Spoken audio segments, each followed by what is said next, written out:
And we are live. Alright. Greetings and salutations. This is Willman in Toledo, Ohio. Today we're working on my truck, Dodge Ram, 1500 1995 5.9 V8 Magnum engine. It's a bit of a beast. I was driving down the road about a month ago and the lights went out. Wasn't too sure what was going on. I did all the normal stuff, checked the fuses and all that, but still nothing. So then they flickered on and flickered back off one time. So I knew there was an issue with the switch. I was talking to a guy at Napa and they were telling me there's a common issue. This is the switch here. The pole goes right here. You put a faceplate on it. Pole goes inside here. When you buy them from the store, they come like this. About 80 bucks, brand new, I guess. I went to the junkyard and got lucky. Found one out of a new truck. Look at this. Great shiny connectors here, brand new. And this is the old one.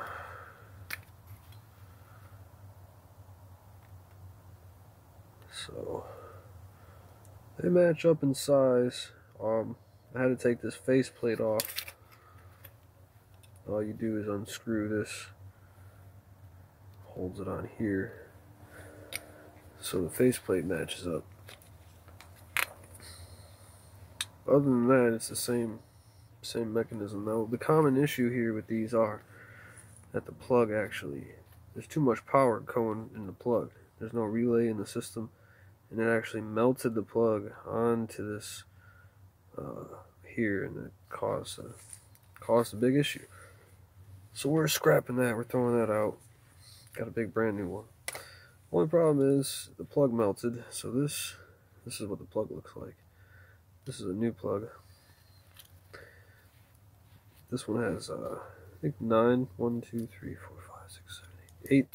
wires coming out of it. Okay, this is the common mistake here.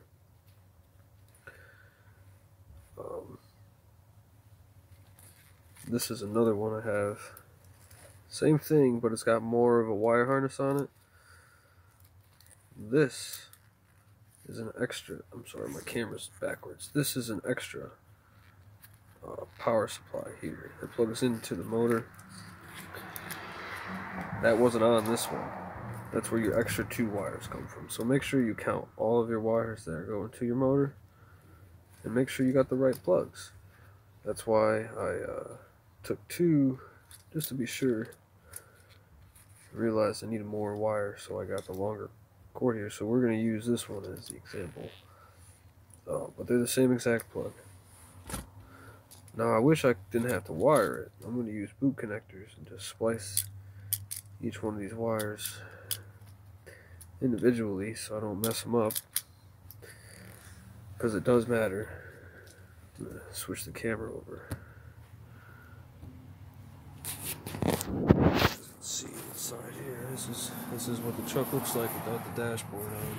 I had to take the dashboard off to do the job. So the motor usually sits in here. As you can see, this one's pretty beat up. Melted all in here. I don't know if there's a recall. See that?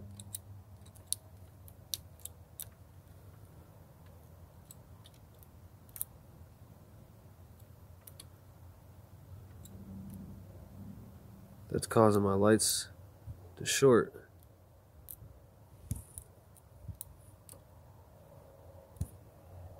Don't do this at home, please. I just realized this myself.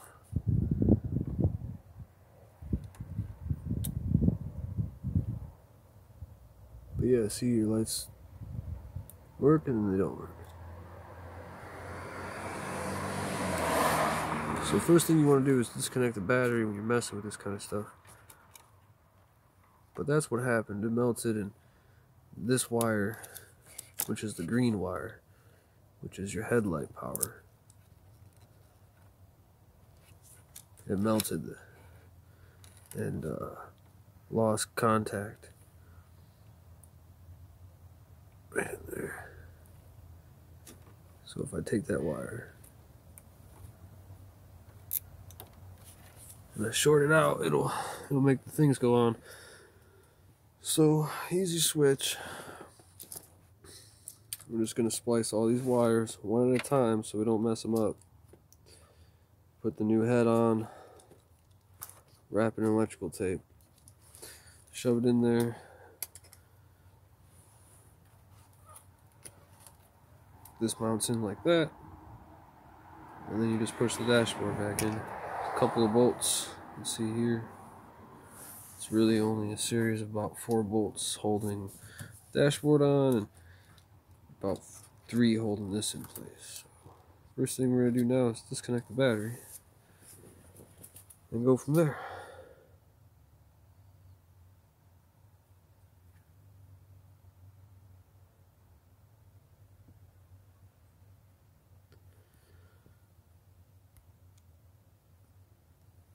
So if you're having any issues with your headlights, that could be the problem.